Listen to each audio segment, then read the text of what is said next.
Welcome to video 7 of our EU Cyber Resilience Act Awareness series. In this session, we're focusing on a key requirement of the CRA: how to prove your product is compliant.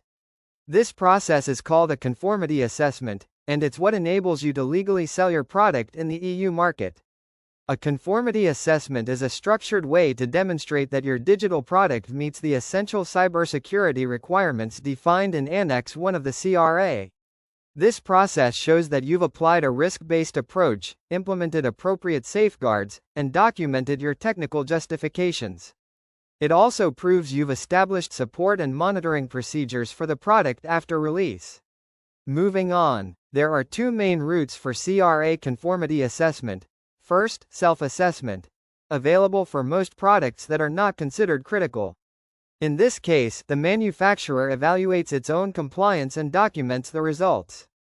Second, assessment by a notified body. This is mandatory for critical products, as defined in Annex 4. These products require an independent, third-party review. Let's understand when is a notified body required.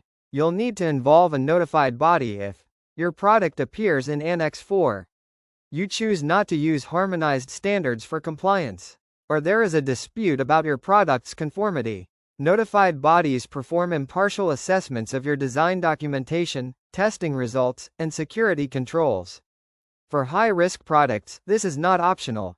To complete your assessment, whether self-conducted or external, you must prepare a technical file with the following: your product's security architecture, a formal risk assessment, detailed test reports and results, information about your software supply chain, plans for post-market monitoring, updates, and vulnerability response.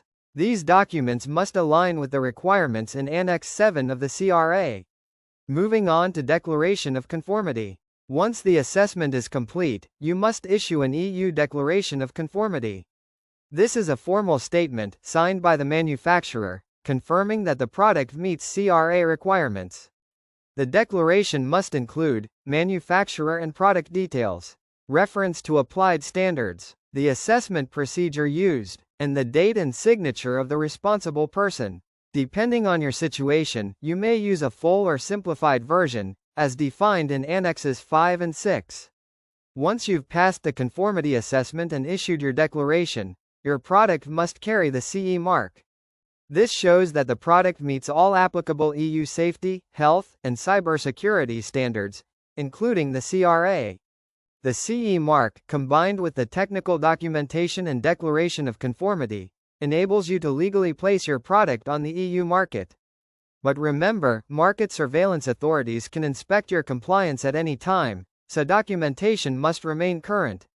Let's review the key points. Self-assessment is allowed for most non-critical products. Notified bodies are mandatory for products listed in Annex 4 or when harmonized standards aren't used. Maintain detailed technical documentation. Always issue a signed declaration of conformity. Apply the CE mark before placing your product on the EU market.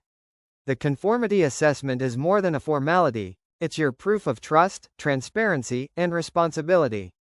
In the next video, we'll look at how CRA compliance is enforced, and what happens when products don't meet the required standards. See you there.